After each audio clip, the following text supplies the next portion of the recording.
Legendary ہمارے leg spinner ہوتے تھے عبد القادر، ان کے بیٹے عثمان قادر جنہوں نے حال ہی میں کرکٹ سے ریٹائرمنٹ کا اعلان کیا تھا، اب عثمان قادر کے حوالے سے خبر یہ آ رہی ہے کہ وہ آسٹریلیا میں اپنے نئے کرکٹنگ کیریئر کی شروعات کر رہے ہیں۔ پاکستانی لیگ اسپنر عثمان قادر نے آسٹریلیا میں اپنے نئے کرکٹ کیریئر کے لیے کچھ سمت متعین کی ہے اور انہوں نے نیو ساؤتھ ویلز منتقل ہونے کا فیصلہ کیا ہے۔ اس وقت سڈنی ہاکسبری کرکٹ کلب کی وہ نمائندگی کر رہے ہیں اور گزشتہ سال اکتوبر میں پاکستان کرکٹ سے ریٹائرمنٹ کے بعد نئے مواقع کی تلاش میں عثمان قادر نے کہا کہ کرکٹ میرا روزگار ہے اور میں یہاں اپنے مستقبل کے لیے ایک خاص منصوبے کے تحت آیا ہوں، یہ فیصلہ ان کے بین الاقوامی کیریئر میں ایک نیا موڑ ثابت ہوگا، یہ عثمان قادر کا کہنا ہے۔ عثمان قادر کے حوالے سے میں آپ کو بتانا چلوں کہ یہ یہاں سے آلریڈی آسٹریلیا شفٹ ہو چکے تھے، آسٹریلیا میں انہوں نے اپنی ڈیفرنٹ طرز کی کرکٹ بھی کھیلی ہے اور یہ کچھ عرصے تک آسٹریلیا میں اگر رہتے تو یہ وہاں پہ ایلیجبل بھی ہو جاتے اور اسی طرح سے وہاں پہ نام بنا سکتے تھے جس طرح سے عمران طاہر نے ساؤتھ افریقہ میں بنایا، عثمان خواجہ نے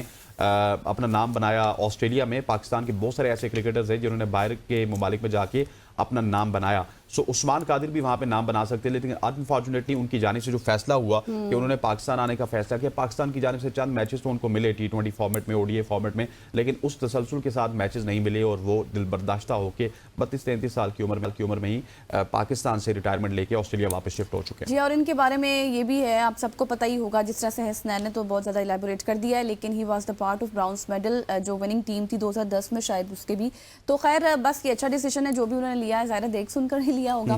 آگے بڑھتے ہیں اور آگے جی آپ نے جب یہ سٹوری بتائی تو میرے پاس ایک زبردستی سٹوری ہے شاہ رخ خان کے حوالے سے، اور شاہ رخ خان سے ریلیٹڈ سٹوری کچھ یہ ہے کہ انہوں نے کہا ہے کہ میں ویسے تو اسلام کے جتنے بھی اصول ہیں ان کو مطلب اس طرح سے مد نظر نہیں رکھتا، ویسے یہ ان کا بڑا پن ہے، یہ ان کا بڑا پن ہے کہ وہ مان گئے، ہم سارے کہنے کو مسلمان ہیں لیکن کوئی روزہ رکھتا ہے نہیں رکھتا، کوئی نماز پڑھتا ہے نہیں پڑھتا، کوئی زکوٰۃ دیتا ہے نہیں دیتا، لیکن جب انہوں نے بات کی جو آپ ابھی بتائیں گے بھی، انہوں نے یہ بڑے پن کا مظاہرہ کیا کہ انہوں نے کہا کہ میں تعلیمات پر اس طرح سے عمل نہیں کرتا، میں تعلیمات پر اس طرح سے عمل نہیں کرتا، لیکن میں ہوں مسلمان، لیکن جو ٹیچنگ آف اسلام ہے اس پر میرا پختہ یقین ہے اور مجھے یہ اچھی لگتی ہے اسلام کی بات جس میں یقین اعتماد بڑھ جاتا ہے، اسلام نے یہ چیزیں مجھے سکھائی ہیں، لیکن میں 5 ٹائم پریئرز مطلب کہ 5 وقت کی نماز نہیں پڑھتا، باقی روزہ جو زکوٰۃ جو حج مطلب اس طرح کے جتنے بھی ہمارے مین مذہبی ایونٹس ہیں اس میں وہ کہتے ہیں کہ میں اتنے زیادہ پارٹیسپیٹ نہیں کرتا، لیکن میرا پختہ یقین ہے، پختہ ایمان ہے۔ ساتھ ہی ساتھ انہوں نے یہ بھی کہا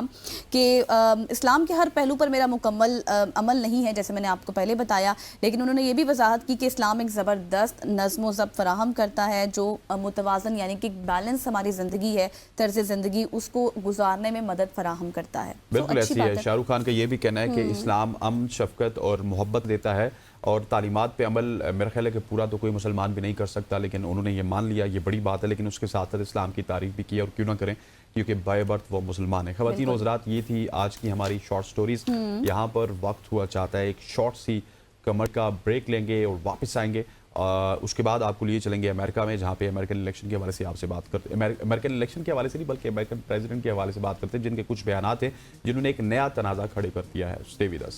اب ہم امریکی صدر ڈونلڈ ٹرمپ کی بات کریں گے جنہوں نے اسرائیلی وزیر اعظم نیتن یاہو کے ساتھ ایک اہم پریس کانفرنس میں اعلان کیا ہے کہ امریکہ غزہ پٹی پر طویل مدتی قبضہ کرے گا جس کا مقصد وہاں استحکام اور ترقی لانا ہے۔ یہ بیان عالمی سیاست میں ایک نئے بحران کو جنم دے سکتا ہے۔ فلسطینی قیادت اور دیگر عرب ممالک اس معاملے پر کیا رد عمل دیں گے؟ کیا یہ منصوبہ مشرق وسطیٰ میں ایک نیا تنازع کھڑا کرے گا یا پھر واقعی خطے میں استحکام پیدا کرے گا؟ اور کیا امریکہ یہ فیصلہ بین الاقوامی قوانین کے مطابق کر رہا ہے یا اس کی خلاف ورزی کر رہا ہے؟ یہ آج اس سیگمنٹ میں ہم جانیں گے۔ ایگزیکٹلی، اور ہمیں جوائن کیا ہے اس پر بات کرنے کے لیے معروف تجزیہ نگار ہیں انور اقبال صاحب، جو کہ امریکی سیاست اور اس کے ساتھ ساتھ ان تمام تر صورتحال پر گہری نظر بھی رکھتے ہیں۔ انور صاحب السلام علیکم، ویلکم ٹو صبح کی سوچ۔ سب سے پہلے جس طرح سے حسنین نے کہا نا اپنے انٹرو میں کہ امریکہ کا اب طویل المدتی قبضہ کرنے کا اعلان، کیا یہ آپ کو لگتا ہے کہ استحکام کی جانب جائے گا اور کیا واقعی یہ ایسی انڈیکیشنز ہیں کہ امریکہ غزہ پر اگر قبضہ کر لے اور اپنے طرف لے آئے تو وہاں پر امن قائم ہو سکتا ہے؟ دیکھیں، میں ایک مدت گزر گئی مجھے اور کئی صدارتی دور کور کیے، رپورٹ کیا، 2 امریکی صدر اوباما اور پریزیڈنٹ بش کے انٹرویو بھی کیے اور ان چیزوں کو بہت قریب سے دیکھا ہے، جو تبدیلیاں ہوتی رہتی ہیں اسٹیٹ ڈپارٹمنٹ اور ان کی پالیسیز اور ان کا امپلیمنٹیشن وغیرہ۔ تو صدر ٹرمپ کا پہلا دور بھی دیکھا 4 سال ان کے جو وہ تھے اور اس کے بعد ان کو اپوزیشن میں بیٹھا ہوا بھی دیکھا تو ان کا ایک انداز ہے, میرا جو اپنا اندازہ ہے وہ یہ ہے کہ وہ ایک بڑا ہی اسٹارٹلنگ بڑا آؤٹ لینڈش سا ایک بیان دے دیتے ہیں جس میں ایک ہاہاکار مچ جاتی ہے یہ اس نے کیا کہہ دیا, اور اس کے بعد پھر وہ گفتگو شروع کرتے ہیں. اچھا ٹھیک ہے آپ یہ تو نہیں مانتے لیکن آپ کیا مانگتے ہیں, تو پھر وہ آپ بتاتے ہیں کہ ہم کیا مانگتے ہیں, وہ کہتے ہیں نہیں ہم یہ تو نہیں دے سکتے یہ دے سکتے, اور ایک پھر گفتگو کے بعد کہ نہ آپ کی بات مانی جاتی ہے نہ ان کی بات مانی جاتی ہے. تیسری ایسی ایک پوزیشن جو وہ یہ سمجھتے ہیں کہ وہ ان کو اور امریکہ کو سوٹ کرتی ہے وہ اس پہ سیٹل ہو جاتے ہیں. تو میں سمجھتا ہوں کہ وہ کافی ہوشیار آدمی ہے. دیکھیں سب کی توقع کے برخلاف وہ دوبارہ امریکہ میں منتخب ہو گئے. امریکہ کی تاریخ میں اس طرح دوبارہ منتخب ہونے والے دوسرے صدر ہیں, اور ایک ایسے واقعے کے بعد جس میں ان پہ الزام لگا تھا کہ ان کے حامیوں نے کانگریس پہ حملہ کیا, ان کی سیاست میں اپنے آپ کو ریوائیو کرنا بہت بڑی بات ہے. تو میں نہیں سمجھتا کہ وہ اس بات پہ بلیو کرتے ہوں گے کہ ان کی یہ تجویز بالکل ہو بہو اسی طرح مانی جائے گی. میں سمجھتا ہوں کہ اس کے بعد اب دیکھیں اس پہ ایک ریئیکشن آیا سعودی عرب, جس سے اب ان کی جو آگے اسٹریٹجی ہے مڈل ایسٹ میں اس میں سعودی عرب کا بڑا اہم کردار ہے. وہ یہ چاہتے ہیں کہ جو ابراہمک اکارڈز ہیں جن کے تحت وہاں کوشش کی جا رہی تھی, یہ جو اکتوبر والا واقعہ پچھلے سال کا, اس سے پہلے کوشش کی جا رہی تھی کہ ایک وہاں امن قائم ہو, ایک سلسلہ شروع ہو, اس میں وہ ابراہمک اکارڈ کے صدر ٹرمپ نے بنوایا تھا. اس میں سعودی عرب کا بہت اہم کردار ہے کہ سعودی عرب اسرائیل کو تسلیم کرے گا اور اس کے زیر اثر دیگر ممالک جس میں پاکستان بھی شامل ہے وہ بھی تسلیم کر لیں گے اور پھر امن قائم ہوگا. تو وہ نہیں, انہوں نے دیکھا کہ سعودی عرب نے اس کو مسترد کر دیا, مصر نے کر دیا, اردن میں کر دیا. اب دیکھیں اسرائیل کے وزیر اعظم سے ان کی ملاقات ہو گئی اور اسی ہفتے اردن کے بادشاہ آ رہے ہیں, اور اس کے بعد مصر والوں سے رابطہ ہے, سعودی عرب سے رابطہ ہے ان کا. تو پھر یہ گفتگو کر کے ایک تھرڈ آپشن لے کے آئیں گے جس کا ابھی ہمیں علم نہیں ہے. اچھا انور صاحب مجھے یہ بتائیے گا کہ جس طرح آپ ٹرمپ کے حوالے سے بات کر رہے تھے کہ اس طرح کے بیانات ان کی طرف سے آ رہے ہیں, لیکن جو غزہ پٹی کے حوالے سے انہوں نے بیان دیا, کیا اس میں کوئی پریکٹیکلٹی لگتی ہے کہ امریکہ وہاں پہ قبضہ کر سکتا ہے اور وہ امریکہ کے زیر انتظام جا سکتا ہے, جو مڈل ایسٹ کے بڑے ممالک ہیں وہ اس بات کو مان لیں گے؟ دیکھیں میرا خیال ہے کہ یہ جو آپشن ہے نا کہ امریکہ وہاں انتظامات سنبھال لے, امریکی ٹروپس ہوں, یہ ممکن اس لیے ہے کہ اسرائیل اسے مان جائے گا اور شاید فلسطینی بھی مان جائیں, کیونکہ اسرائیلی ٹروپس کی موجودگی کی نسبت امریکی ٹروپس کی موجودگی ان کے لیے زیادہ ان کے لیے بہتر ہوگی. لیکن مسئلہ ہے کہ کیا خود امریکہ مانے گا اس بات کو؟ میں نہیں سمجھتا کہ صدر ٹرمپ یہ اس بات کو خود مانیں گے, اس لیے کہ وہاں ٹروپس ہونے کا مطلب ہے کہ جب بھی اونچ نیچ ہوئی تو لڑائی ہوگی تو امریکی فوجی جو ہیں وہ بالکل سامنے ہوں گے بندوق کے, اور اس میں اگر 100 فلسطینی مارے جائیں گے تو 2-3 امریکی بھی تو مارے جائیں گے, جس کو امریکہ میں برداشت نہیں کیا جائے گا اور سارا ملبہ صدر ٹرمپ پہ گرے گا. تو مجھے تو لگتا ہے کہ صدر ٹرمپ خود بھی نہیں چاہیں گے کہ امریکی فوجی وہاں جا کے اور فرنٹ لائن پہ بیٹھ جائیں.